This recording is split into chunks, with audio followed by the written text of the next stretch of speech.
This morning we're going to talk about measurements of angles. We know and are probably most familiar with measurements in degrees, but there are other ways to measure the angle between two rays. One of those being radians, and then within the degree family we have what are called degrees, minutes, and seconds. It's breaking the degree down. That's used a lot actually in surveying. But degrees, minutes, and seconds is another way. And then we have decimal degrees here to break things down.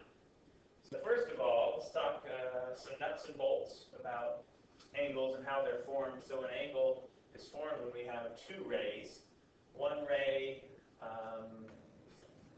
if we talk about what's called standard position, we have one ray which lies on the x-axis, and then the terminal ray, which is the ray that we get to once we turn an angle, would be the other end of this thing that we're talking about right here. So in this case, our initial ray lying on the x-axis, and then we turn an angle, and that angle can be in radians or degrees, and we end up at this terminal ray. So you can see that we can spin all the way around to create a 360, or actually even go multiple revolutions and still have an angle that would be larger than 360 degrees. But this some new symbols here for us. This is called the letter theta, Greek letter theta. It denotes an angle measurement. We'll also be seeing alphas used in here and sometimes betas, sometimes gammas. So there are all kinds of different ways to represent angles. Let's talk about standard position real quick. Again, standard position, we've talked about this before, probably in geometry, but standard position is referring to, in our Cartesian coordinate plane, when we have our initial ray lying on the x-axis, and then we spin from that initial ray, we can either go in a counterclockwise direction, right, which is this way, and that denotes a positive angle rotation, or we can go in a clockwise direction, which is this way, and that denotes a negative angle rotation. These are actually, both of these are in reference to what we call a polar angle.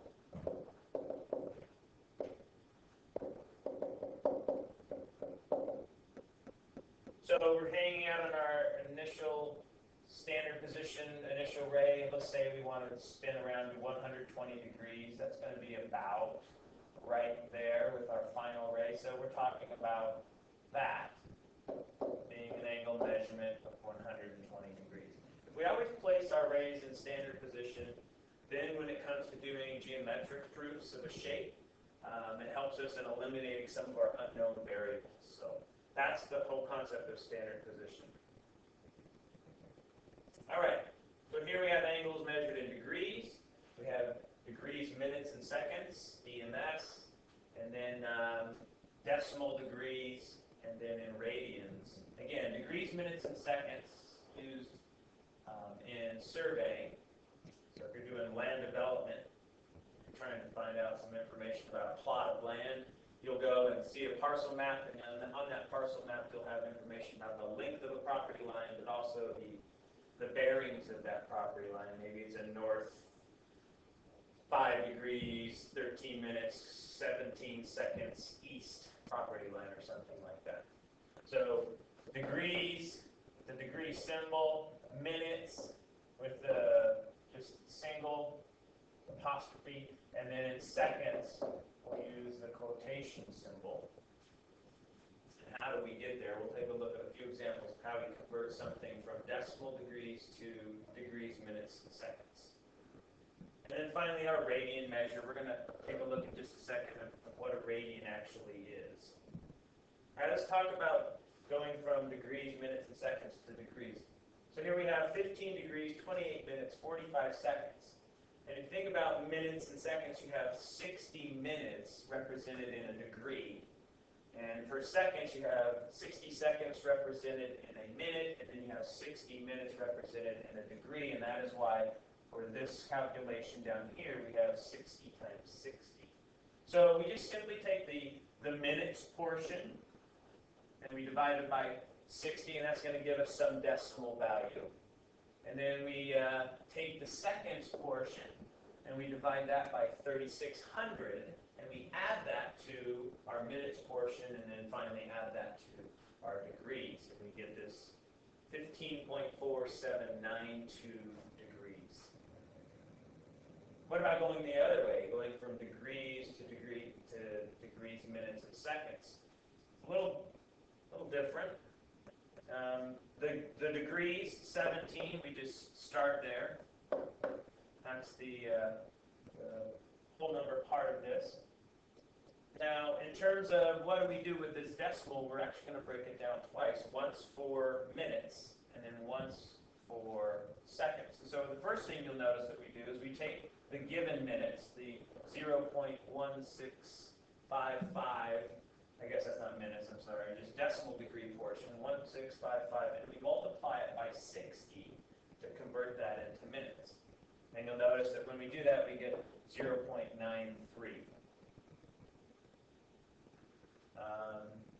Then what we do is we take the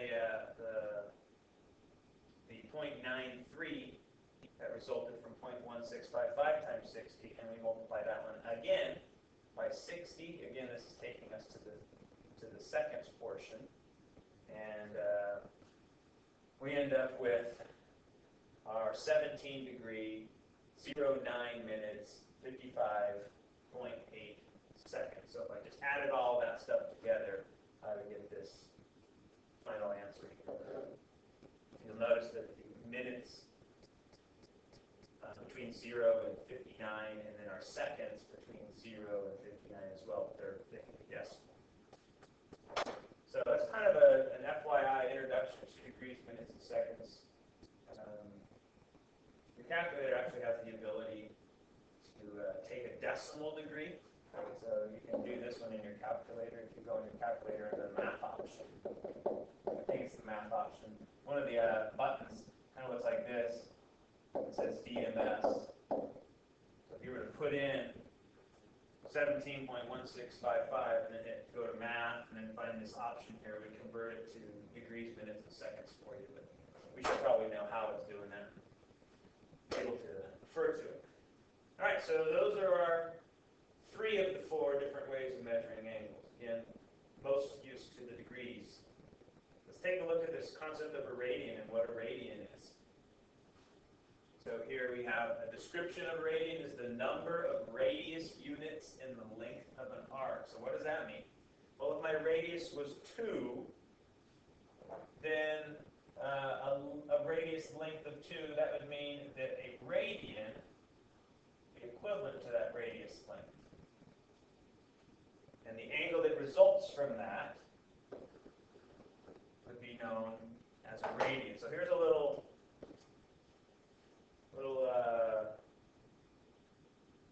website might be helpful in helping us understand what. Oh boy, there we go. You can kind of get a visual of what a radian is. Mathsisfun.com. What a great site.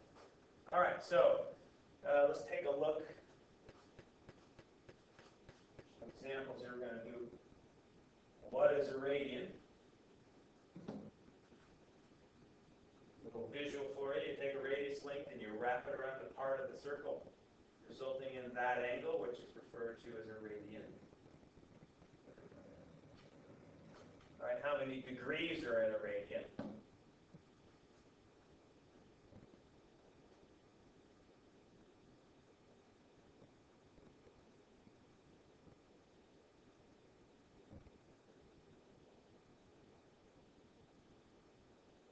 About 57.2958 degrees in 1 radian.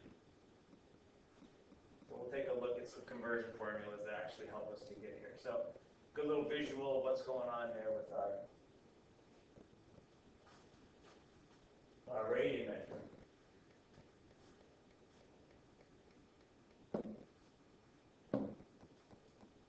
Okay. So we have portions of a circle, like like think about a pizza pie all the way around. We got the crust. The crust would be equivalent to our circumference of the entire circle or the entire pizza. And then the slices of pizza, we create these pie-shaped wedges, which are known as sectors. And those sectors have arc lengths, which are equivalent to the crust of our pizza. And those arc lengths are just broken parts of the circumference. And so the larger the slice, the larger our arc length. So here is our concept of arc length denoted with S. And arc length is equivalent to the radius times the theta angle in radians. So we have to think about converting that if we want to talk about degrees. So our R is a radius, theta in radians, and then we can know that theta is equal to S over R. And again, talking about S, the arc length being the entire circle, you're talking about 2 pi r, and 2 pi over r equals 2 pi. So what this is just helping us get to is a way to help convert our formulas from radians to degrees. If all the way around a circle is equivalent to 2 pi, we know that 2 pi, or all the way around a circle, is also the same thing as 360 degrees. So this is going to help us with our conversion formulas. We'll have 2 of them. One of them to go from radians to degrees, and the other one from degrees to radians. And here they are. Yeah, you're going to need to know these. So degrees to radians. So you're starting out in degrees, and you want to get to a radian. So the basic part of these conversion formulas you need to memorize is this component here, this conversion of degrees and pi radians. So we're going to talk about radians in terms of pi 3.14. And you'll notice that they're just reciprocals of each other. So when you want to start with a degree looking for a radian, you would want these diagonal values to be the same measure so that you end up with just, in this case, radians on the top. So to go from degrees to radians, you multiply by pi over 180, and then go the other way. If I want radians, as I start with them and I want to get rid of them, notice that pi radians is in the denominator, which means those units cancel, leaving me with degrees on the top. So degrees to radians, pi over 180. Radians to degrees, 180 over pi. Let's practice a few of these. So we have 36 degrees, and we want to convert this into radians. So we're starting in degrees, so we're going to go this way, d to r, which means if I start in degrees, my conversion formula must also cancel degrees on the bottom, which means I know that the 180 goes in the denominator, and then I can put pi radians, 3.14 radians on top. Now we can leave our answers in terms of pi. And that just means we leave pi in the answer. So 36, this would result in 36 pi over 180. Let's see, both of those are divisible by 12. We can go, well, actually 18, huh? So we can go 2 pi over 10, and then take that down to pi over 5. So that's the equivalent. 36 degrees would be equivalent to pi over 5 radians. So 3.14, so getting an idea decimal-wise, no, we don't need to do this.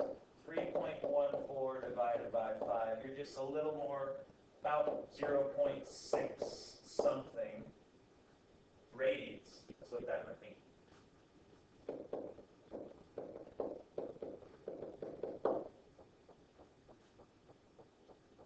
All right, but again, I'm okay. This is called in terms of pi. So I have pi in my answer. It's actually a more exact answer. Leave it like that. All right, what about going the other way? 2.71 radians. Notice pi is not included in this, so this is slightly less than pi. So we just, a little while ago, we looked at pi being half of a circle, and so we're a little less than half of a circle. So you kind of get an idea of where I might be in degrees. Half the circle is 180 degrees. I'm a little less than that. So we're somewhere probably between 150 and 180 degrees, but let's see what we end up with. So conversion factor here, we want to end up with radians on the bottom, which means a pi shows up in the denominator, and then we multiply by 180 on this guy.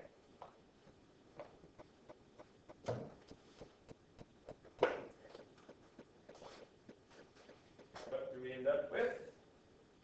Yeah, 2.71 times 180 equals 487.8 over pi. Oops, 487.8 over pi. So we're going to take this one, and actually, since we're going to degrees, we're going to have to divide by pi. And we get 155.27 degrees. And we'll go out to the hundredths place.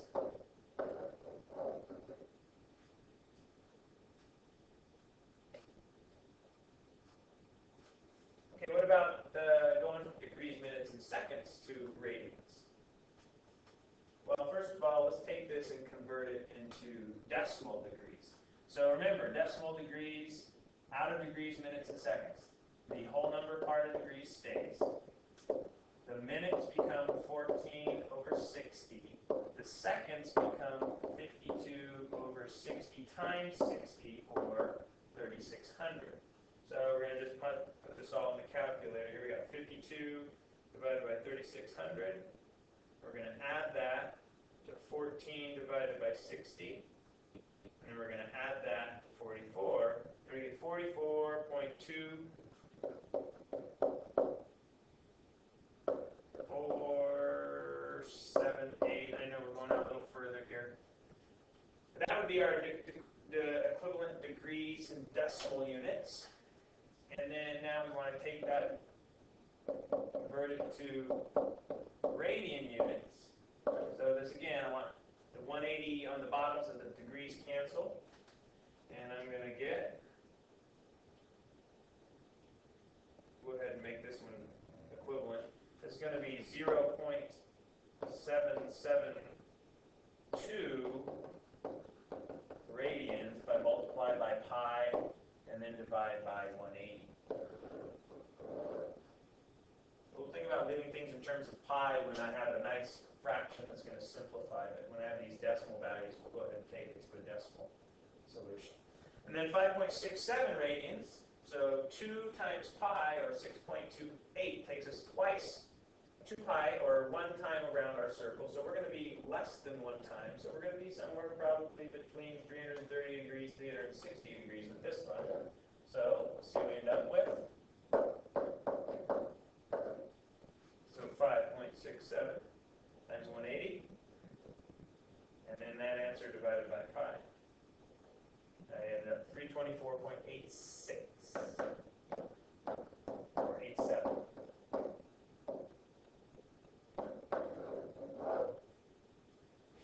And there's my conversion formulas. Again, just remembering, if I start with degrees, I want degrees on the bottom for my conversion factor. If I start with radians, I want pi on the bottom for my conversion factor.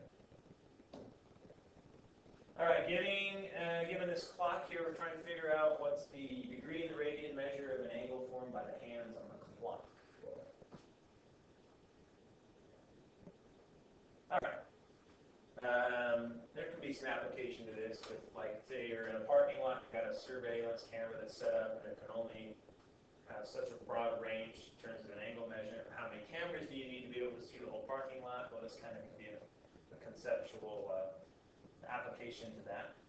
All right, first of all, we probably need to know, so we're talking about the hands of the clock intersecting and creating roughly that arc length right there. We're a little more than a quarter. So we know we're going to be, degree-wise, something more than 90 degrees in terms of radians. If it's 3.14 is 90 degrees, is 180 degrees, 1.57 would be 90 degrees. We're somewhere in between there. So we're looking for this theta right there between the two hands. Well, probably we should get an idea of what is it from 1 hour to another hour on the clock, meaning what we'll call this angle right here alpha. What would angle alpha be between any two numbers on the hand of a clock? Well, we know that all the way around the clock is 360 degrees. And we have 12, right? 1, 2, 3, 4, 5, 6, 7, 8, 9, 10, 11, 12 different areas.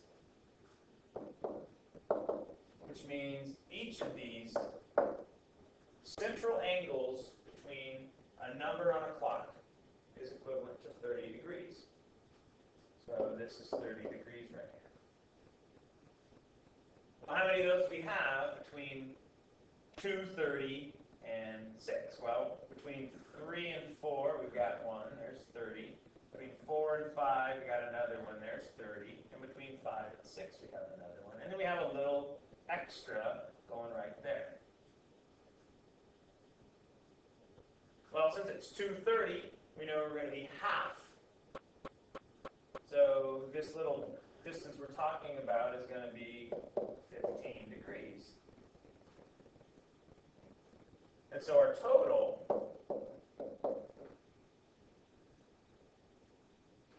central angle is equal to 30 plus 30 plus 30 plus 15, or 105 degrees. And again, that's this entire measurement here, 105 degrees.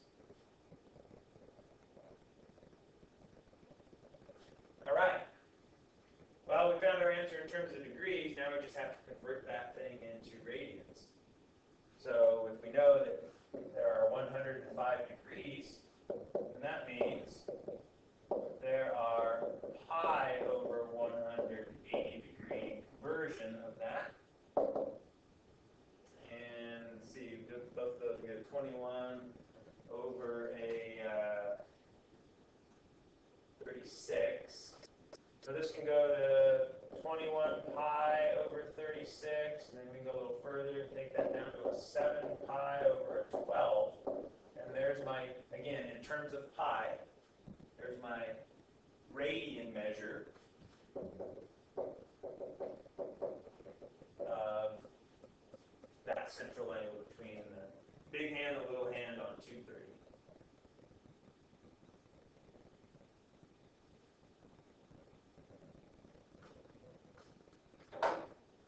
All right, let's take a look at this. So we talked about our angle measurements in terms of pi, a more exact representation. What we're going to eventually be getting into here is when we talk about our special right triangles and our trig functions, we're going to have these special angles that we need to consider. 30 degree, 60 degree, 45 degree, 90 degree, and then what we call our quadrantal angles. That's these guys over here. All of our angles at 90.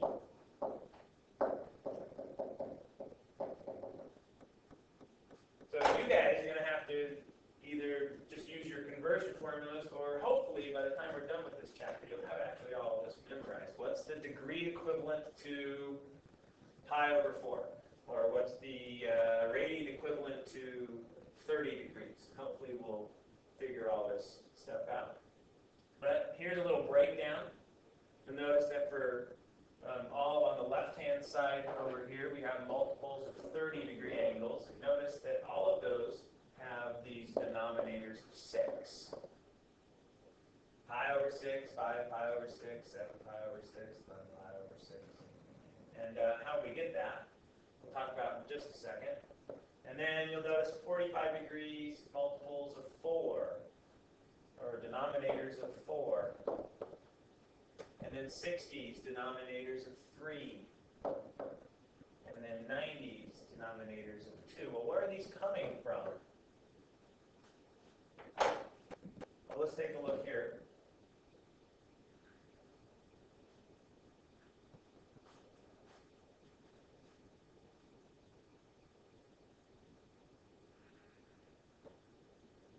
So here we have these pi wedges broken into pi over 6s, pi over 4s, pi over 3s, pi over 2s. And you'll notice that You can test yourself figuring out what's going on in terms of what the angle might be and what pi wedge it might use. If I were to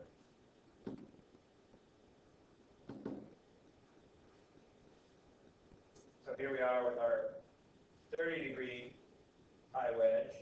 I add a new one, and I get a pi over 6 plus another pi over 6, which is a 2 pi over 6, which reduces to a pi over 3. We add another 30-degree wedge.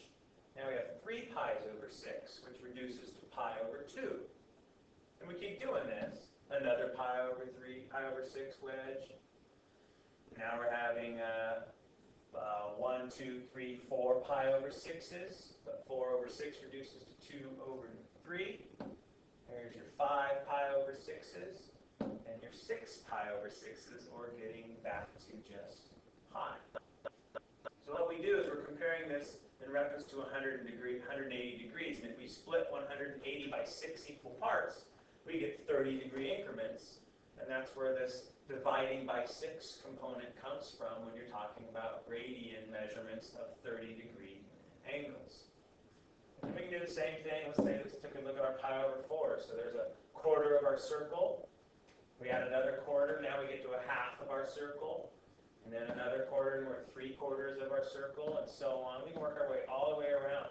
There's 5 quarters, 6 quarters, 7 quarters, 8 quarters, or 2 pi all the way around our circle. What about pi over 3's?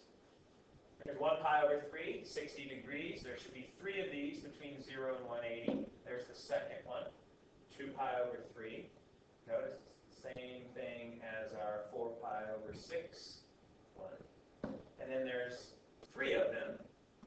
3 pi over 3's, 4 pi over 3's, 5 pi over 3's, and 6 pi over 3's. So that's where our little denominators are coming from for all these various increments. But hopefully, again, by the time we're done with this, you guys will have all this stuff memorized. Okay, coterminal. Coterminal is 2 angles that are in standard position that have the same terminal ray. So what does that mean? Well, let's say we had, in standard position, we had an angle that was, say, 30 degrees. Well, a coterminal angle would be an angle that starts at the same spot, but gets to the terminal ray a different way, either by a negative rotation or a multiple revolution. So what I mean by that is we could go this way. We could go this way and end up in the same spot, but now you're talking about a negative 330-degree rotation versus a positive 30-degree rotation. So notice a negative rotation and a positive rotation will always end up with the same measurement of 360 degrees absolute value-wise. So that's what we're talking about. And then a multiple revolution, that's when you go around more than once. So you could do something like this. You go around once for 360, and then maybe another 30 more. So a 390-degree angle is the same coterminal ray as a 30-degree angle or a negative 330-degree angle. So finding 2 angles, positive or negative, that are coterminal. Again, oftentimes it's easy just to kind of give a sketch. So 225, again, we're starting in standard position, which is here. And remember, we go clockwise and counterclockwise. Clockwise is negative rotation. Counterclockwise is positive rotation. So 225 puts us over here. So this would be equivalent to 225 degrees. And then what's a coterminal that can also get us to that same terminal ray? Well, we can go negative. We can go negative 90 plus another 45. And this would be a negative 135 degrees. So that would be another angle that gets us there. What about multiple revolutions? Again, going around more than once. So we can go around one time, 360. And then we're going to go around another, what would be equivalent, oops, I didn't quite get there. Another 225 degrees, so 360 plus 225, we're talking about 585. Would be another way of getting us to the same spot.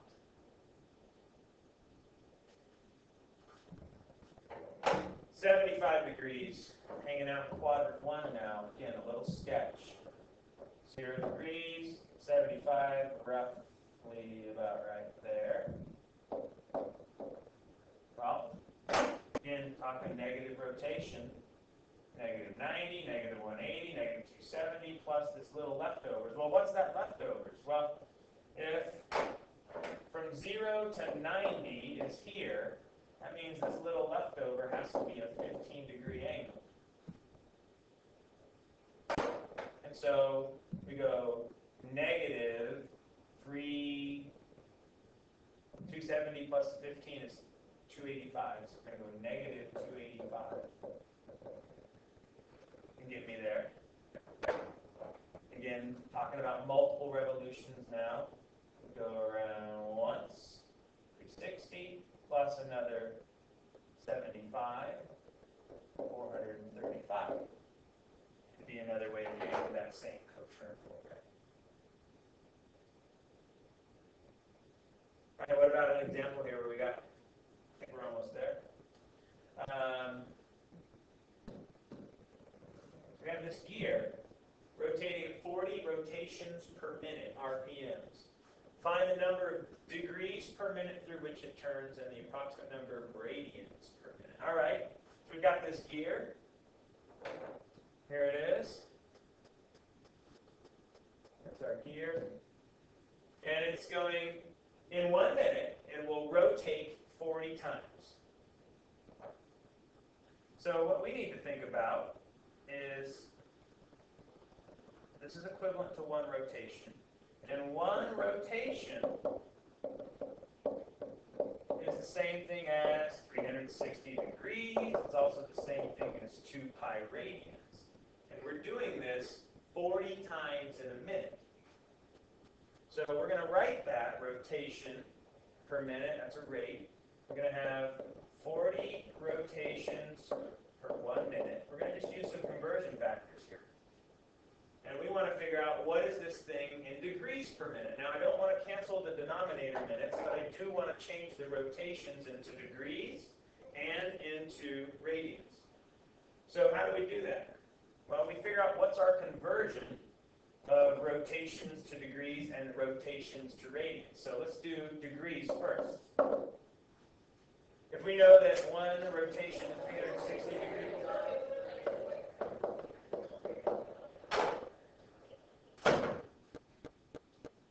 all right, so then 1 rotation we know is equivalent to 360 degrees. Now look what happens. The rotation units cancel, and I get 360 times 4, or what?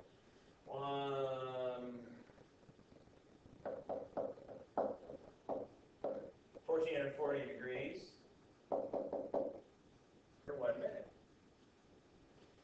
Make 14,400. Got to add a 0 there.